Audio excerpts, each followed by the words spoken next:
ഇന്ത്യയുടെ പച്ചപ്പ് നിറഞ്ഞ ഭൂപ്രകൃതികൾക്കിടയിൽ സ്ഥിതി ചെയ്യുന്ന ഒരു വിചിത്രമായ ഗ്രാമത്തിൽ രാജൻ എന്ന ബഹുമാന്യനായ ഒരു സദ്ഗുരു താമസിച്ചിരുന്നു.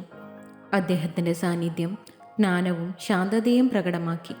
വ്യക്തിഗത വളർച്ചയുടെയും സ്വയം കണ്ടെത്തലിൻ്റെയും രഹസ്യങ്ങൾ അനാവരണം ചെയ്യാൻ ആഗ്രഹിക്കുന്ന എല്ലാ പ്രായത്തിലുമുള്ള അന്വേഷകരെ ആകർഷിച്ചു. ശാന്തമായ ഒരു സായാഹ്നത്തിൽ മായ എന്ന യുവതി തൻ്റെ കണ്ണുകളിൽ കൗതുകത്തോടെ മാസ്റ്റർ രാജനെ സമീപിച്ചു.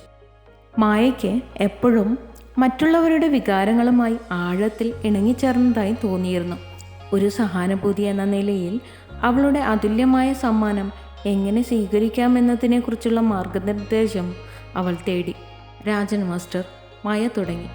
അവളുടെ സ്വരത്തിൽ പ്രതീക്ഷകൾ നിറഞ്ഞു. എനിക്ക് എപ്പോഴും മറ്റുള്ളവരുടെ വികാരങ്ങൾ വളരെ എളുപ്പത്തിൽ എടുക്കുന്നതായി തോന്നിയിട്ടുണ്ട്. ഇതൊരു അദ്വിതീയ സമ്മാനമാണോ എന്ന് അത് എങ്ങനെ സ്വീകരിക്കാമെന്നും മനസ്സിലാക്കാൻ എന്നെ സഹായിക്കാമോ?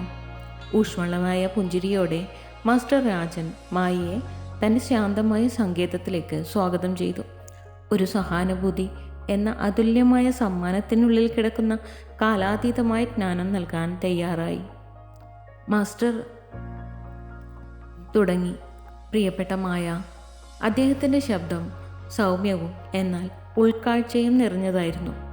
ഒരു സഹാനുഭൂതി എന്നത് മറ്റുള്ളവരുടെ വികാരങ്ങളുമായി ആഴത്തിൽ ബന്ധപ്പെടാൻ നിങ്ങളെ അനുവദിക്കുന്ന ഒരു അതുല്യമായ സമ്മാനമാണ്.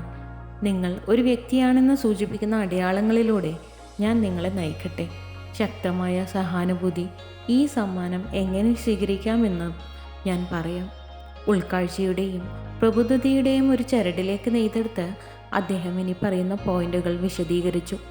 മറ്റുള്ളവരുടെ വികാരങ്ങളോടുള്ള സംവേദനക്ഷമത. സഹാനുഭൂതികൾക്ക് എപ്പോഴും ചുറ്റുമുള്ളവരുടെ വികാരങ്ങളോട് ഉയർന്ന സംവേദനക്ഷമതയുണ്ടെന്ന് മാസ്റ്റർ രാജൻ നിരീക്ഷിച്ചു.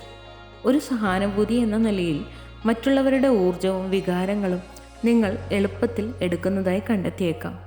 അദ്ദേഹം വിശദീകരിച്ചു. ഈ സംവേദനക്ഷമത നിങ്ങളുടെ അതുല്യമായ സമ്മാനത്തിൻ്റെ അടയാളമാണ്. തിരക്കേറിയ സ്ഥലങ്ങളിൽ അമിതഭാരം അനുഭവപ്പെടുന്നു.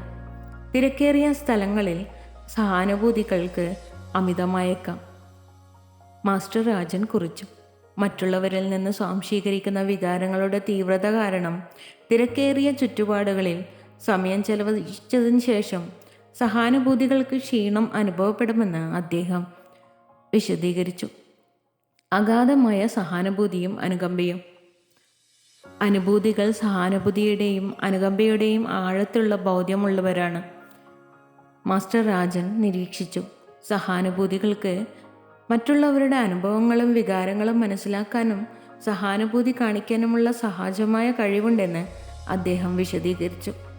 പലപ്പോഴും അവരുടെ പോരാട്ടങ്ങളോടും സന്തോഷങ്ങളോടും ആഴത്തിൽ ബന്ധപ്പെട്ടിരിക്കുന്നു. അവബോധജന്യമായ ഉൾക്കാഴ്ചകളും ഹൃദയ വികാരങ്ങളും. നിങ്ങളുടെ അവബോധത്തെ ഒരു സഹാനുഭൂതിയായി വിശ്വസിക്കൂ, മാസ്റ്റർ രാജൻ മായയെ ഉപദേശിച്ചു. സഹാനുഭൂതികൾക്ക് പലപ്പോഴും ആളുകളെക്കുറിച്ചോ സാഹചര്യങ്ങളെക്കുറിച്ചോ അവബോധജന്യമായ ഉൾക്കാഴ്ചകളോ വികാരാധീനമായ വികാരങ്ങളോ ലഭിക്കുമെന്ന് അദ്ദേഹം അഭിപ്രായപ്പെട്ടു. ഇത് തീരുമാനങ്ങൾ എടുക്കുന്നതിനോ കളിക്കുന്നതിനുള്ള അടിസ്ഥാന വികാരങ്ങൾ മനസ്സിലാക്കുന്നതോ അവരെ നയിക്കും. വികാരങ്ങളോടുള്ള പ്രതികരണത്തിലെ ശാരീരിക സംവേദനകൾ. മറ്റുള്ളവരുടെ വികാരങ്ങളോടുള്ള പ്രതികരണമായി നിങ്ങൾ അനുഭവിക്കുന്ന ശാരീരിക സംവേദനങ്ങൾ ശ്രദ്ധിക്കുക, മാസ്റ്റർ രാജൻ മായയോട് ആവശ്യപ്പെട്ടു.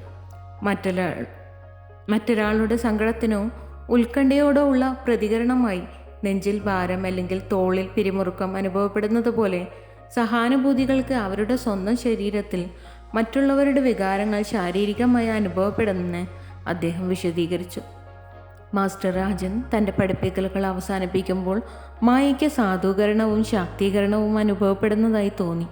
ഒരു സഹാനുഭൂതി എന്ന നിലയിൽ അവളുടെ അതുല്യമായ സമ്മാനത്തെക്കുറിച്ചുള്ള പുതുക്കിയ ധാരണയോടെ അവൾ അത് പൂർണ്ണമായി സ്വീകരിക്കുമെന്നും തനിക്കും മറ്റുള്ളവർക്കും രോഗശാന്തിയും അനുകമ്പയും കൊണ്ടുവരാൻ അത് ഉപയോഗിക്കുമെന്നും പ്രതിജ്ഞയെടുത്തു.